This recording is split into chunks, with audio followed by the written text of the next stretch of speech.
Good evening, and welcome to Congresswoman Nikki Tsongas' telephone town hall meeting. This telephone town hall is like a traditional town hall meeting. It gives you a chance to hear from Congresswoman Tsongas about issues before Congress or anything that's on your mind, but from the convenience of your own home. In just a moment, Congresswoman Tsongas will give a few brief opening remarks, and then anyone on the call will have an opportunity to ask her your questions.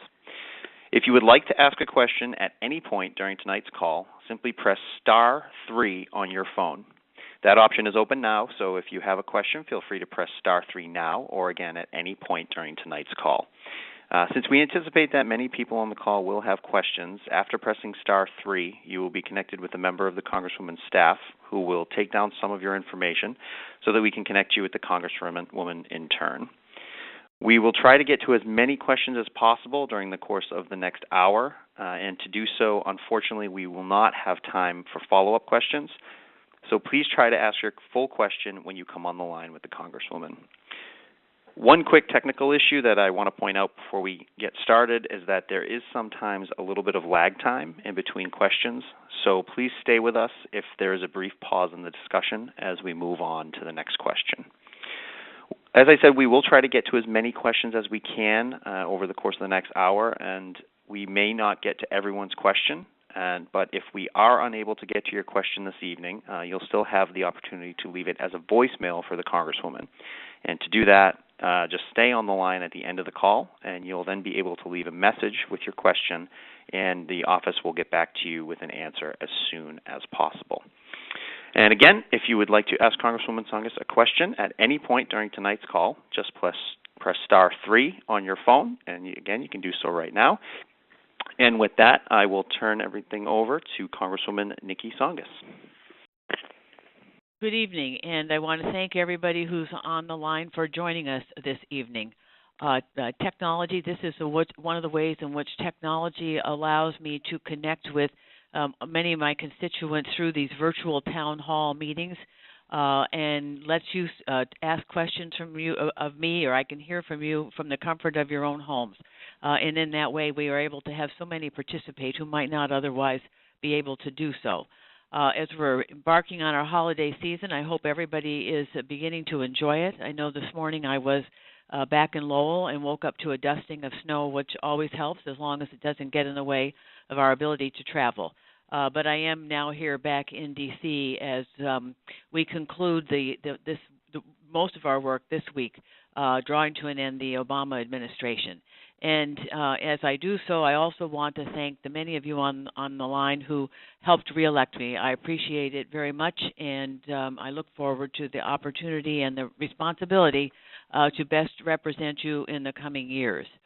We have just been through a very hard-fought campaign on all parts. That was true whether it was in our local elections, for the House of Representatives, for the United States Senate seats that were open, and certainly for the presidency of this country. I think this race, more than anything else, demonstrated the deep care that American people have and deep concerns the American people have about the future of this country. And nowhere was that more apparent than in Massachusetts, where we had a record turnout in voting. And so I very much appreciate that commitment that you all make to engaging in the electoral process. But these elections certainly did show that we have real divisions in our country, and I think that promises very robust debates in the coming several years about how best to move our country forward. I do believe President-elect Trump has a responsibility to make sure that his presidency rises above the divisive and sometimes intolerant language that marked so much of that campaign. And I do believe that in some instances his cabinet choices are not reassuring on that front.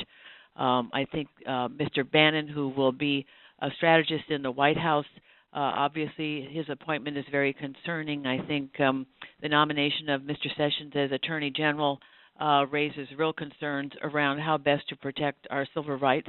And most recently, today's nomination of Ben Carson, while a noted neurosurgeon, doesn't seem to have the background or professional history of how best to administer a large bureaucracy. So a good number of concerns about the nominations. I do think his nomination, President-elect Trump's nomination to the Defense Department, General Mattis, a highly regarded gentleman, but I am very concerned that given the tradition of civilian oversight of the military that really is a hallmark of our democracy, I am concerned that though retired, we will have a general in the top position in the Defense Department, given that we will also have a retired general serving in the White House as a counselor to our president-elect.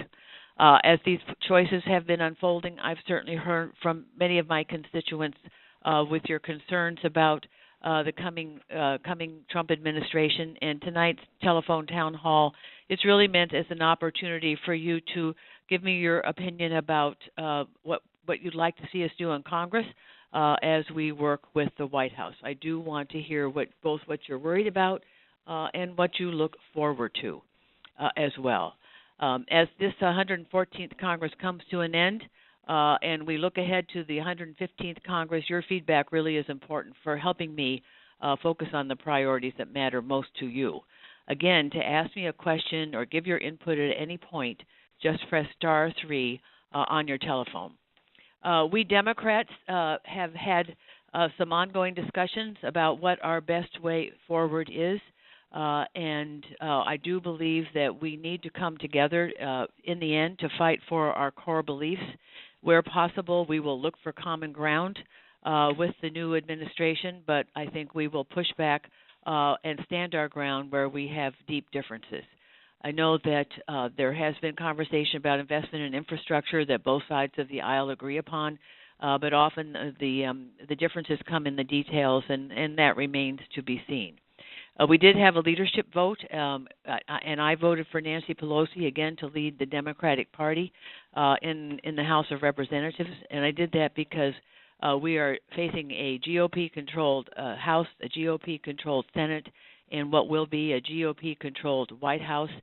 It's so important that we Democrats remain united, given that we have very little leverage with the administration, and I think it requires the experienced leadership that Nancy Pelosi has demonstrated during her tenure. She is quite formidable and unmatched in her capacity to bring together our very diverse party and achieve results even when in the minority. And I do think it is important to continue to have a woman at the leadership table as well.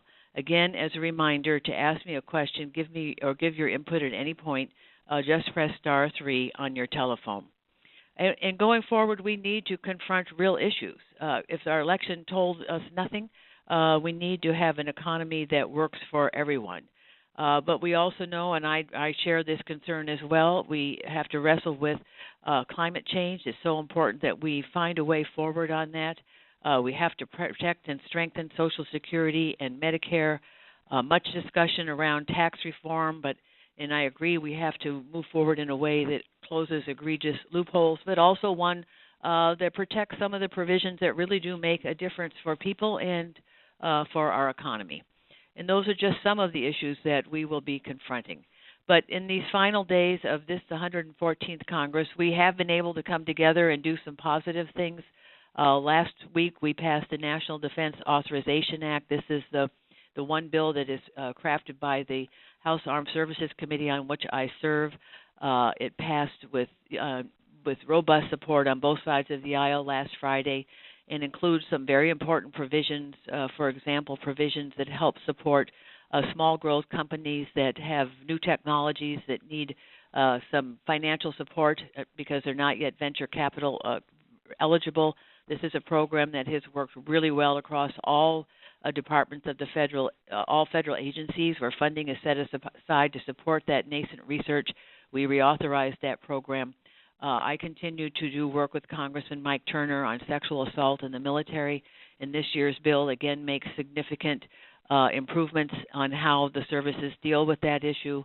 We've worked hard to support American manufacturing, and there is an amendment in that's a longstanding amendment called the Berry Amendment that says if our soldiers, as our soldiers go to protect this great nation, they need to the best extent possible be wearing American-made manufacturing and American manufactured goods. There was an exception made for training shoes for new recruits, but we now have great companies in Massachusetts and across this country that can make an American-made product that is better than stands up to any. And so now, as a result of this bill, the Defense Department will have to abide by the Berry Amendment and issue shoes that are made in this country for our new recruits. And we did a lot of work to support Hanscom Air Force Base, to support MIT Lincoln Labs, which needs a significant investment in order to modernize its facilities.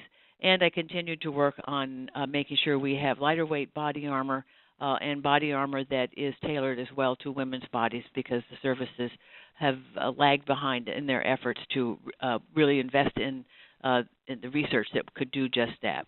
So these are just some of the important issues that we've been able to deal with, but I would love to hear from you. What else do you think Congress should prioritize? And this telephone town hall is an opportunity for you to interact directly with me.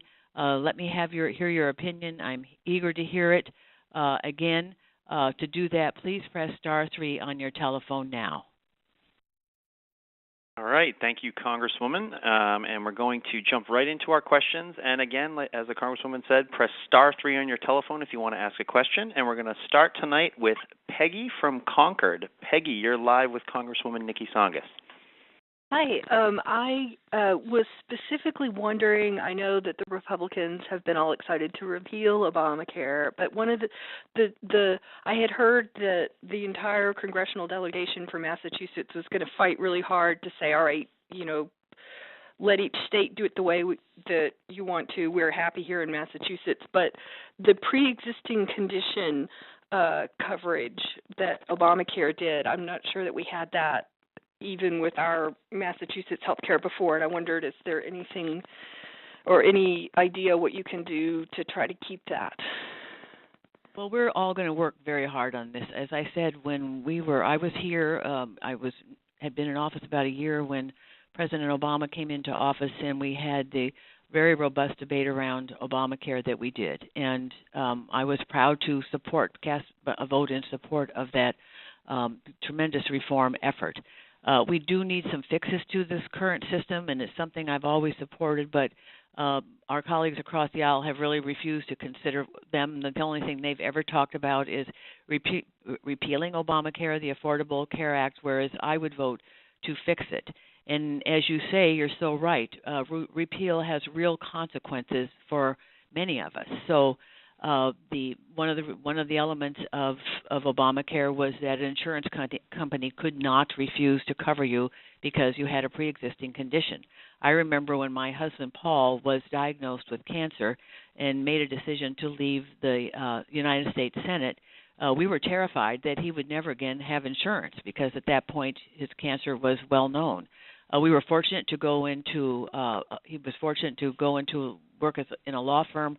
And because he was part of a group, that he could not be excluded as a result of that condition. And so we were fortunate to have health care reform.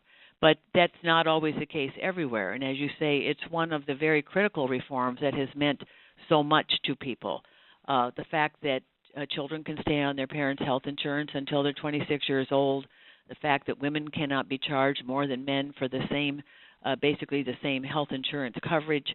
All of these are real reforms that mean something to people. So, yes, we in Massachusetts are fortunate to have led the way, really, to have created the model that was the result of a partnership between then Governor Romney and United States Senator Ted Kennedy, and created the model on which Obamacare is based. And we will have that in place as we go back to it.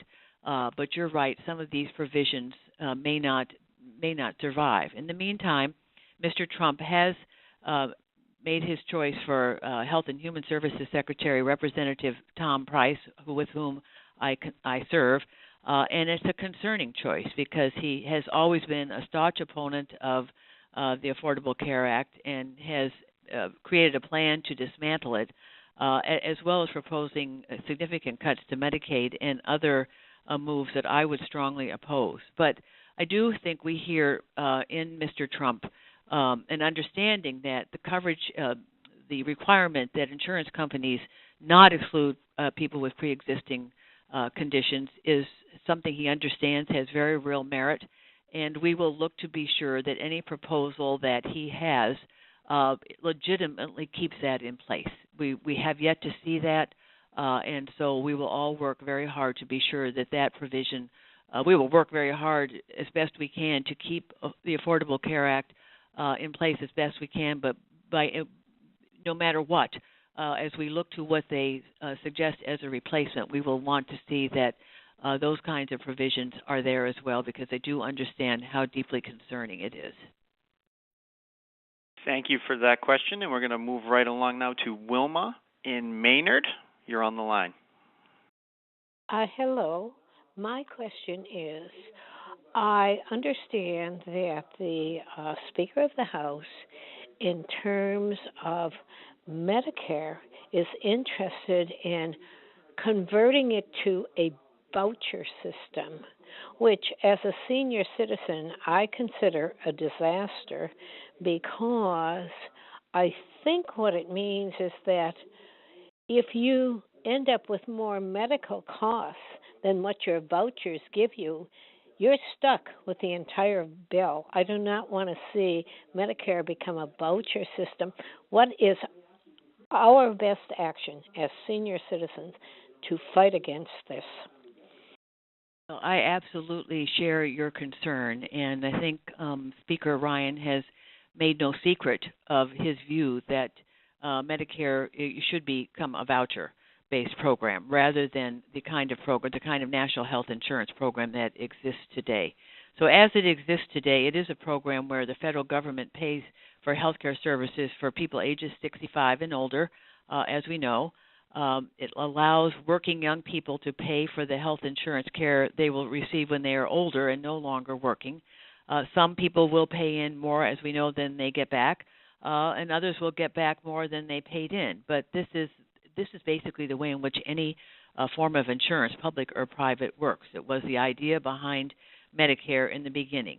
And we know the cost of care for seniors is higher than the rest of the population, in part because as we retire, we use more medical care than younger employed people. We have more time to seek out the care we need.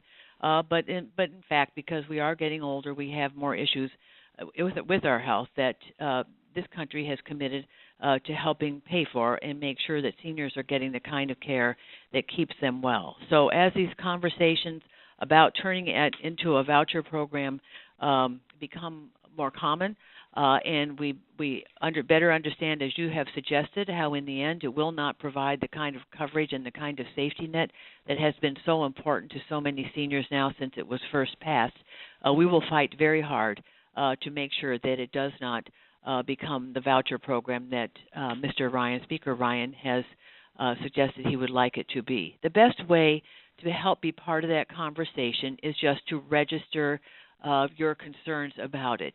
I am your representative. I share your view. I will never vote to turn Medicare into a voucher system. But there are other members across this country who may be more open to it, and they need to hear from seniors as well. So whether it's calling other members or participating in organizations that make a point will make a point of fighting back on these potential changes, that's the best way to do it, because as members hear from their constituents, it helps to inform their votes.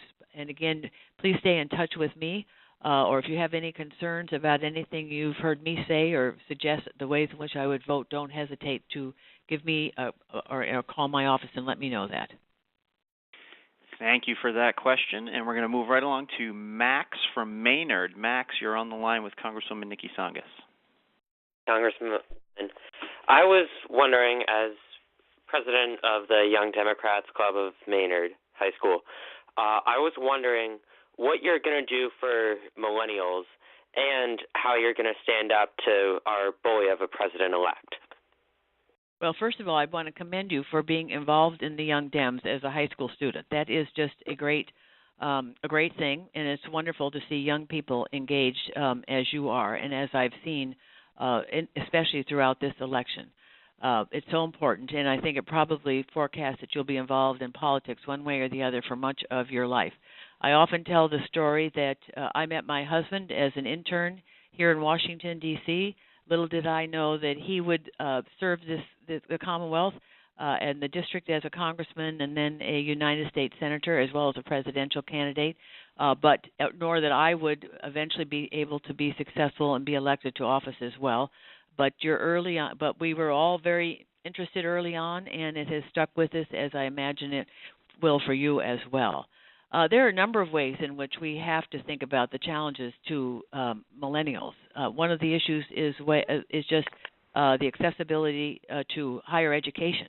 The sheer cost of it has become daunting, and I hear that with all the school visits that I make, whether I'm visiting high schools or making my way. Today I was just at Middlesex Community College where we did a ribbon cutting on a new cybersecurity program. One of the issues we wrestle with here in a multitude of ways in Washington is just the many cyber threats we face. So it's great to see a community college that understands that and is working to train a workforce, but is also very mindful of the high cost of education. So we are going to have to look at ways so that you don't leave public institutions of higher education with an unsustainable debt burden that really does constrain your capacity to make your way through your adult life. That's just one way. I go to Congress on Your Corner where young people come and talk to me about the issues that are on their mind and help to make me aware of the things that are you're most concerned with. And I do think climate change and the challenge of a warming climate is something real that people have that we as a nation have a responsibility to address. So those are just a few issues that I feel strongly about. We do see in our president-elect that he does not share those views in every instance, and our job in Washington will be a multitude of ways. One, it will be to work together to try to constrain some of the most egregious actions he might take, such as turning Medicare into a voucher or walking away from some of our commitments on climate change. We'll have to use our legislative authority by coming together and try to constrain that as best we can, and then to always be very vocal in our opposition and make the case. I serve on two committees. One is the Natural Resources Committee that is highly partisan, where our differences are strong, and I'm always willing to express them because I have a very different view of the role and value of our public lands. They belong to all Americans, and they're to be used in a variety of ways. They're not just meant as drivers of economics of a local community, and I feel strongly about that. That's a very modest issue compared to some of the many other more daunting issues we are going to confront. But I will certainly use my authority and my position in Washington to make that case in a way that really does relay the deep concerns we have, and hopefully by working with my colleagues across who agree with me, we will find a way to keep a good amount of this from not happening in the first place. Max, thank you for that question, and we're going to move right along to Kathy from Hudson. Kathy, you're on the line right now with Congresswoman Nikki Tsongas. Hi. I think, like a lot of people, I'm extremely concerned about a lot of Donald Trump's cabinet picks. And I know that, unfortunately, being in the House as opposed to the Senate, there's not a lot you can do about a lot of them. But Mattis, of course, is the exception. And I was wondering if perhaps something could be worked out. Do you think this is possible, where a waiver for Mattis as defense secretary, since he's really one of the least offensive of Trump's cabinet picks, could be traded for getting rid of somebody much more problematic like Price or DeVoe, since that's one of the few options that the House has, and since the Democrats in general don't have a lot of power in this situation. Well, what the Democrats do have, and what they do have, and it's really what the Republicans used very well, for example, with preventing Mr. Obama's recent Supreme Court nominee from moving forward. They really do have I don't know that they would go so far as to not even consider. They won't go so far as to not consider who these nominees are. But they will certainly engage in the senators will engage in very robust questioning and vetting of who these nominees are, and raise all the concerns that we share. And so these will not be simple window dressing kinds of hearings. I think they're going to be very robust, very contested, and very long. And what we still have, despite everything, is while the Republicans do have a majority in the Senate, they do not have the majority that makes it easy. They still have got to obtain Democratic votes in order for these nominations to move forward. So that's number one. I do think as we debate whether or not to issue the waiver for General Mattis, it may be used to maybe eliminate other picks or to at least where other nominees, the many challenges around their backgrounds and what they might do become more apparent. And it seems as though it's going to be ever more difficult to move those nominations ahead, that there might be an opportunity. It remains to be seen. But I do know we will see a very robust debate around these nominees, and so that the American people have a full understanding of what's at stake in some of these choices. I do think in General Mattis, we're fortunate to have a gentleman who is as well regarded as he is. But I still continue to have concerns, given the long-standing tradition we have of civilian oversight of our military. It's something that makes this, that is unique to this democracy and has served us very well.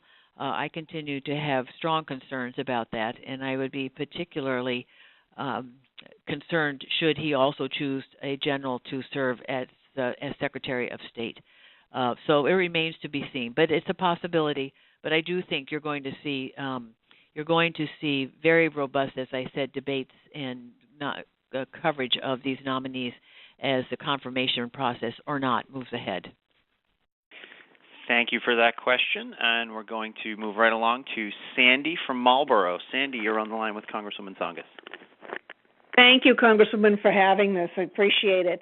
A couple of things. First of all, I'm really upset about the fact that not only is gun control now put under the carpet, obviously it's being buried, and unfortunately will get more aggressive. Is there anything Democrats can do in terms of that? But also, what do we do to have the Electoral College vote Hillary in on the 19th? Well, as we know, the popular vote was certainly hers, yes, but not reflected in the Electoral College. And as a result, this has raised a lot of questions about the Electoral College and whether it really represents the will of the American people. And it has generated some discussion about whether or not to move ahead and have our election depend on the popular vote. But that requires a constitutional amendment and isn't anything that can happen too easily or too quickly. So I think we're all disappointed that our president-elect did win, but I think once we get the results of the recounts, although I don't think it's going to change anything, I think we do have to just move ahead. In terms of gun control, I mean, and one of the great frustrations, if you're in the minority, and we certainly saw that when we had our sit-in in Washington, is that the party of the majority really controls the legislative agenda. And if they don't want to have a hearing on a particular issue, we will not have a hearing. If they don't want to have a vote on a particular issue where legislation has been adopted, we will not have a vote. On occasion, we can sign discharge petitions, but it takes a majority, so we don't have the numbers for that. On one instance, when it came to the reauthorizing the Export-Import Bank, there were a good number of Republicans who were willing to sign on to a discharge petition, and we finally were able to force a vote on the floor of the House. But it's generally a very challenging process, and as a result, we aren't able to have these votes. So on gun control, it's likely we will see the same inaction that has been the case for too many years now, and it's quite unfortunate. And we will perhaps have to look to other ways to make the case around these issues, so that the American people don't. What I found is every time we have a terrible issue, another terrible incident of violence around guns, my constituents are so dismayed that we do nothing, as we are dismayed that we are unable to do anything, and we're unable as a result of the fact that we are in the minority, which is why votes do count. But I do think as we get back to the issue of the Electoral College, we Democrats have to take a hard look and better understand what it takes to win some of those red states so that we can win the popular vote and win the Electoral College, given that it's going to be a daunting process to change that system anytime soon.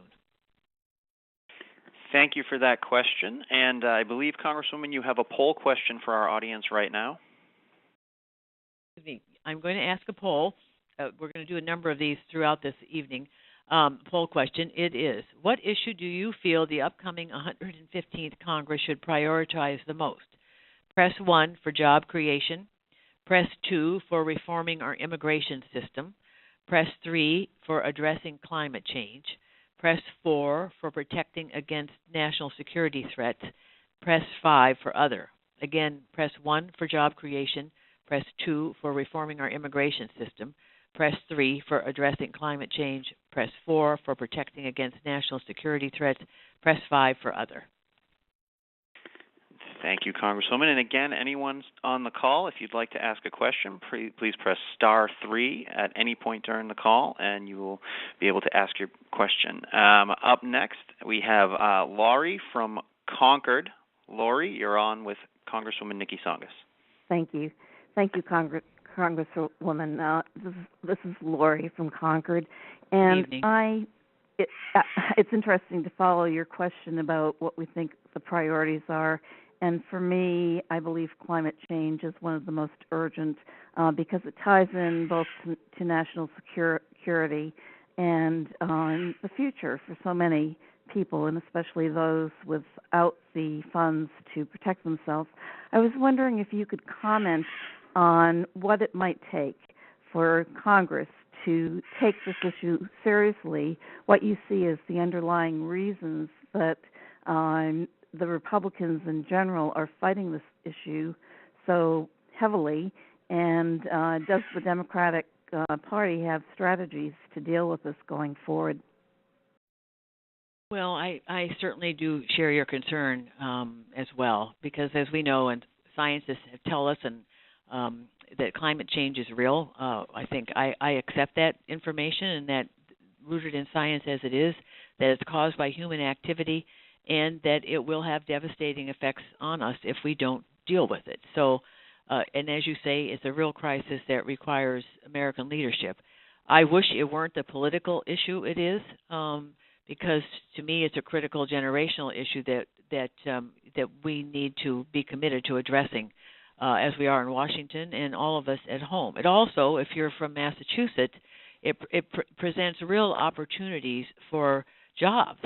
The kinds of technologies that are being developed to reduce greenhouse gas emissions and improve energy efficiency do exist. Many of them are being developed in Massachusetts. The 3rd District is home to one of the larger clusters of clean energy companies in New England. So it's a great source of job growth, and I'm hopeful with the historic agreement at the United Nations Climate Change Conference in Paris that our president-elect, despite his comments that he would walk away from that, will think better of it. But it is true that my colleagues across the aisle do not share this view. They either do not share it for political reasons, but in many instances there are those who simply reject the science of it, and that rejection is real. As they look at it, they simply don't accept. They don't accept the science of climate change, and they don't accept science in a good number of other instances.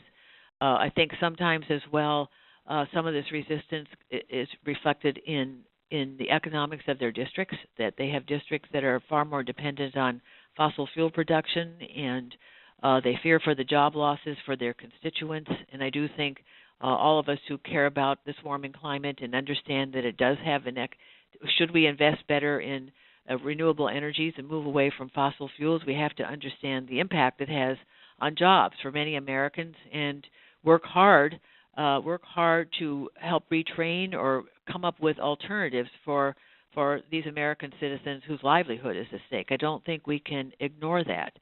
I've made climate investments a priority since I was elected. I was one of the first to enjoy something called the Sustainable Energy, Environment and Energy coalition, but again, it's made up primarily of Democrats because we do share that commitment. One of my first votes in Congress was to increase fuel efficiency standards for the first time in more than 30 years, and I think we've seen some real effect from that.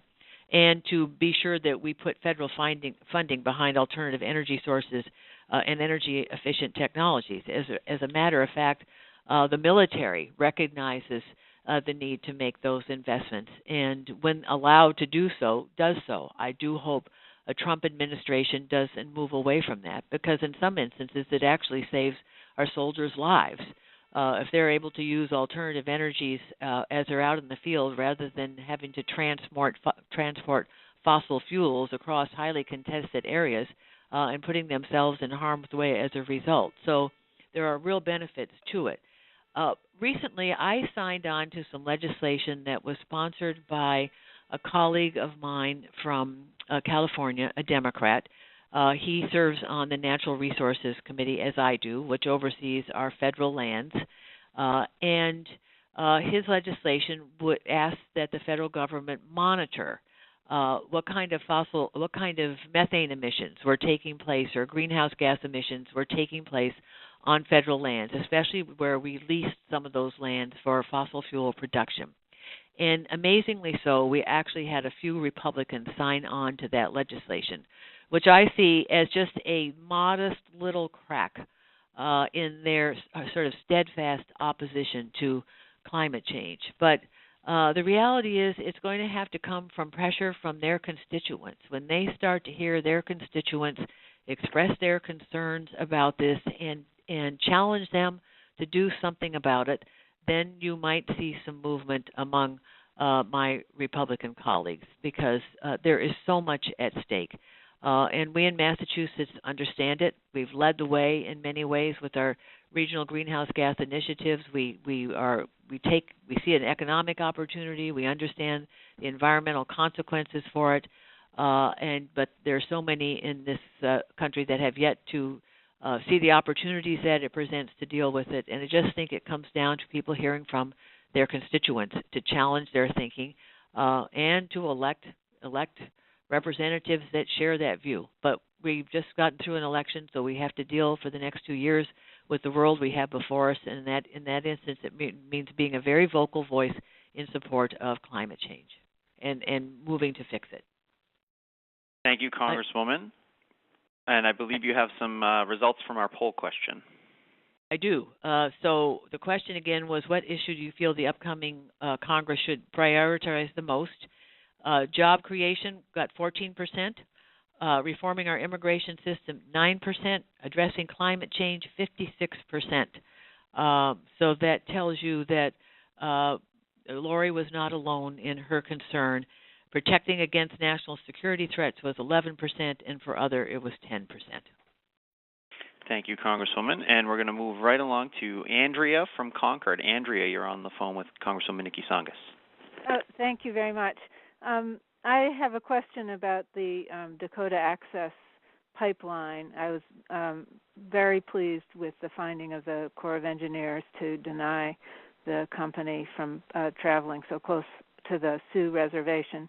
But I'm also concerned that may be reversed with the Trump administration, and I'm wondering if there's anything that Congress can do, or those in Congress who agree with me can do to constrain the movement to continue to barrel through that area.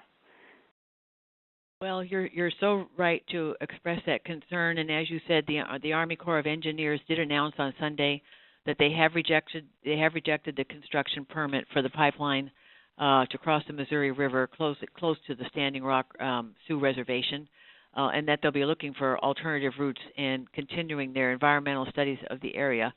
The Department of Justice also announced over the weekend that they'll be sending additional mediators to North Dakota in order to enhance public safety there. I know that I, like many, have been deeply troubled at the use of excessive force against peaceful protectors by law enforcement and private security companies. But I do think, as we learned in the 3rd District when there was a pipeline proposal that was going to go through much of the district, that how important the role citizens do play, in every step of the review process. And I think it did help lead to the decision. Both the Department of Interior and the Environmental Protection Agency concluded that the Army Corps of Engineers' environmental and historic preservation analyses were inadequate.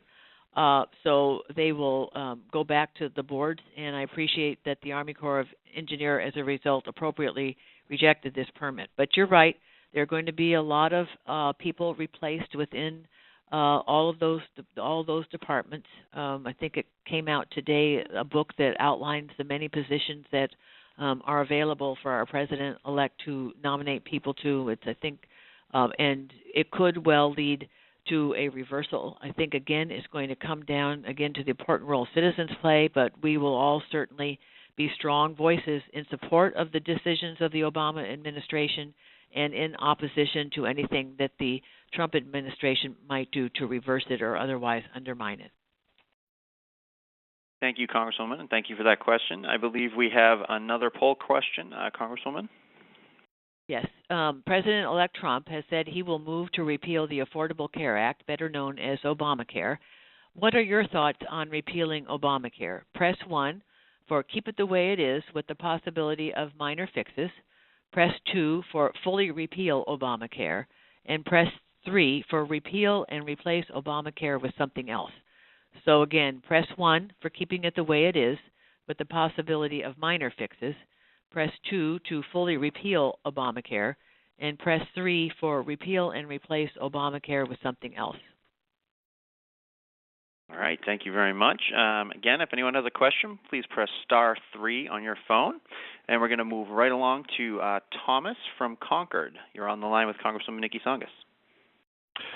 Thank you. So my concern is really about gerrymandering in districts, and specifically that it's really hard for the Democrats to get leadership in the House. I realize we did for a short time at the beginning of Obama's first term in president.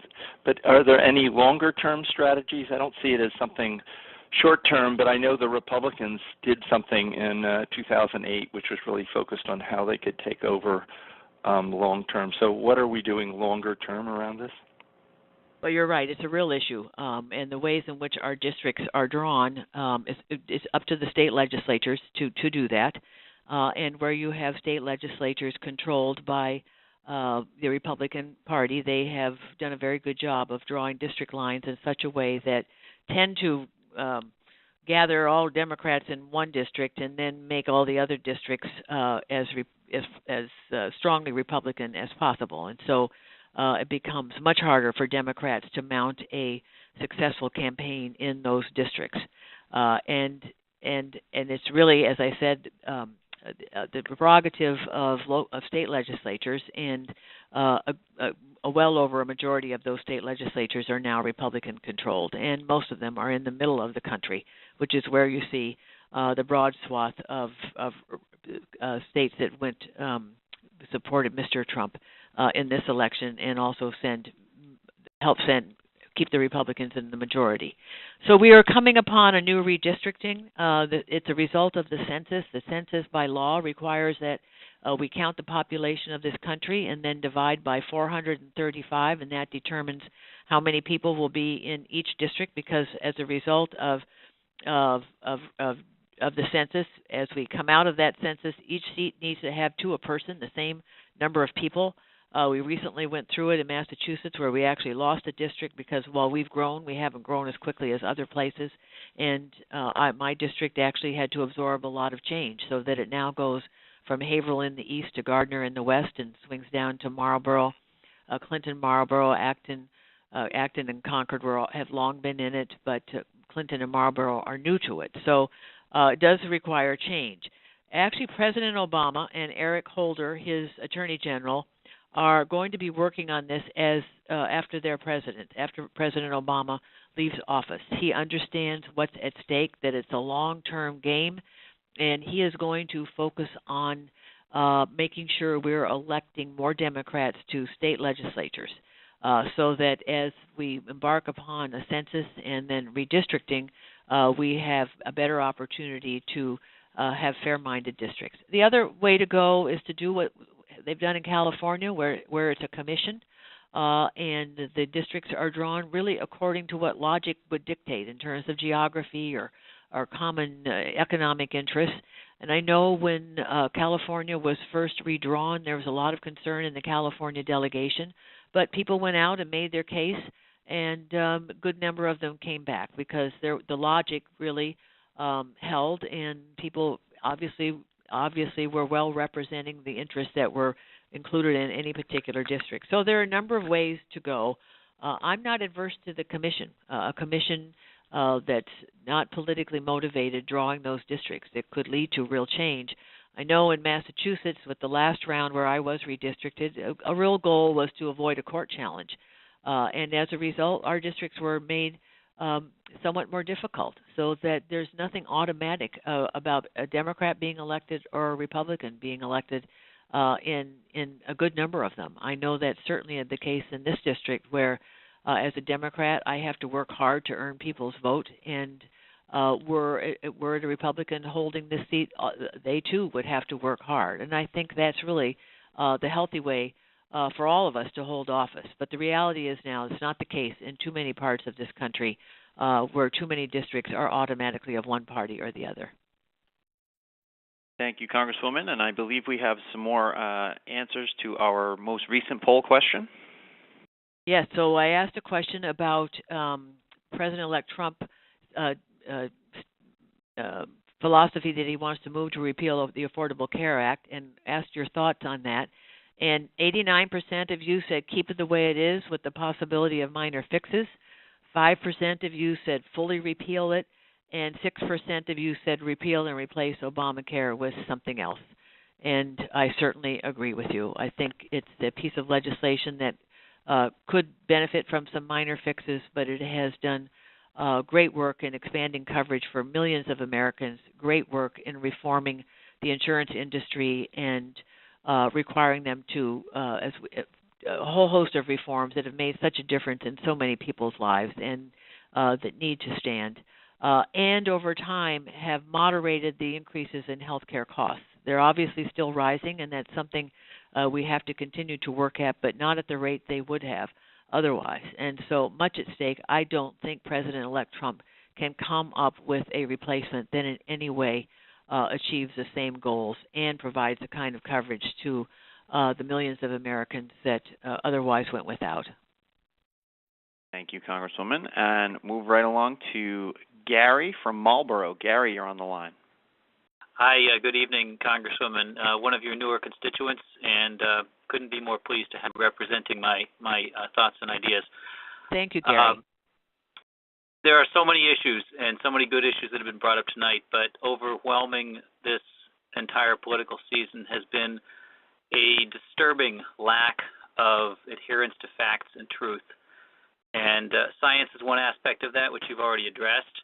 But just in general, and we're seeing that even though the election is done, we're still seeing the president-elect continue to put forward a kind of an alternate set of reality, and his vice president and many in his party are letting him do it or even helping. So I guess my question to you is, what can you and your colleagues, both on the Democratic side and also across the aisle, what allies do you see, what kind of creative ideas do you see that we can use to try to bring reality and facts back into the discourse and maybe speak as a strong, unified national voice as opposed to silent people shouting out in the corner about the truth? I find that any progress is going to have to rely on us agreeing on some basic realities that up is up and east is east. What are your thoughts on this area? Well, I share your concern, and it's not a simple issue because while the facts and truth are critically important and critically important to any kind of decision making that's going to be actually make a real difference in the way in which this country moves ahead. It's been demonstrated throughout this election that even when there are those, for example, responsible news organizations that have made a great effort to rebut erroneous facts and counter them in a serious way, they're disregarded. So one is we have to continually, I think, inject factual information into the debate. But I think we also have to always be very mindful that there are just too many who just choose to disregard them, whether intentionally or for whatever reason. And so that's a real challenge that we have as a society, and I don't have a simple answer for that one at all, other than to say that we have to depend upon the news organizations that do a good job of promoting the truth, and we as members have to be continuously vigilant about promoting the truth and rebutting the falsehoods that might be thrown out there.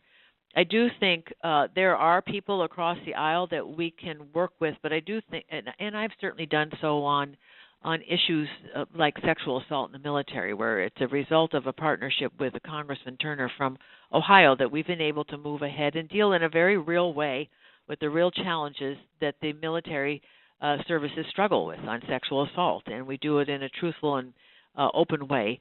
And we've been able to make real progress on that. I think right now, though, everybody on the other side of the aisle is wrestling with the president-elect, who they feel some obligation to, at least at this point, support.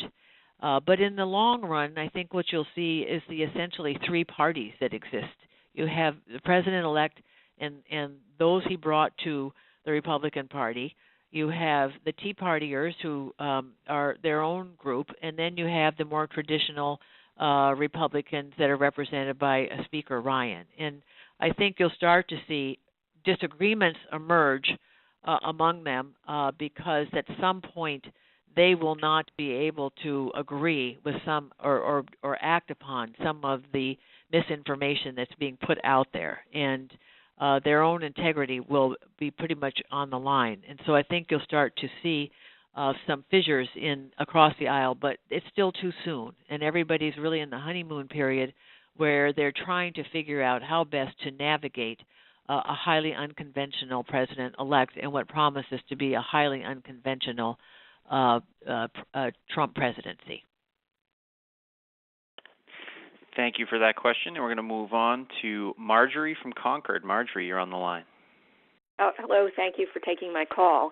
My question is, what can we as individuals do to protect the marginalized, elderly, widows, women, the brown and black, and gay, lesbian, transgender?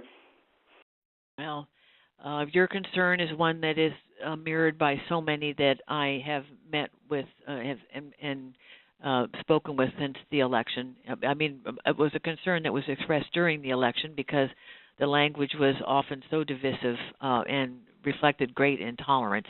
And now that our president, we have a president-elect who engaged in a lot of that those words, I think he has a responsibility to represent all of us, and we in Congress have to challenge him to do that. It is my hope that he leaves behind the divisive language of his campaign, that he is able to govern not just from his Twitter account, and does so in a way that does seek to heal and bring us all into the fold. So I do know how important it is that he hears the concerns of all people, that as issues come emerge, that you certainly make your concerns heard. I know that I will be a strong advocate for that kind of inclusiveness. I'm proud to represent a district that is remarkable in its diversity, and to come from a state which has led the way, for example, in LGBTQ rights, and we have so much to be proud of there. So we members of the Massachusetts delegation will do all that we can to push back should he resort to some of his more divisive language, and to push back any legislation that attempts to reinforce that divisive language in any way. Lowell High School is an example of an extraordinarily diverse community in which there are students from 65 different countries speaking 55 different languages. It's a remarkable place, and at the heart of the district, and that kind of diversity is common across the 3rd District. I'm proud to represent it, and will do everything I can to push back on anything that attempts to undermine that great diversity. In the meantime, we're coming to an end. I want to thank you all for participating in this telephone town hall meeting. Our discussion was extremely useful to me, as it always is, when I hear directly from you about matters that you care about. If I didn't have a chance to get to your question this evening, there will be an opportunity to leave me a voicemail in just a minute, and we'd be happy to get back to you on your question. It is very important that if you want to get a response to your question, that you leave your name, address, phone number, and email address. You can also visit my website at www.tsongas.house.gov or follow me on Facebook and Twitter to learn more about what I'm working on, or to email me any thoughts or questions. You can find me on Facebook at facebook.com/reptsongas and on Twitter at Nikki in the House, or by calling my office at 978-459-0101. Thanks again for choosing to participate in tonight's telephone town hall meeting. I appreciate very much your taking the time out of what I'm sure is a busy evening. Take care and happy holidays.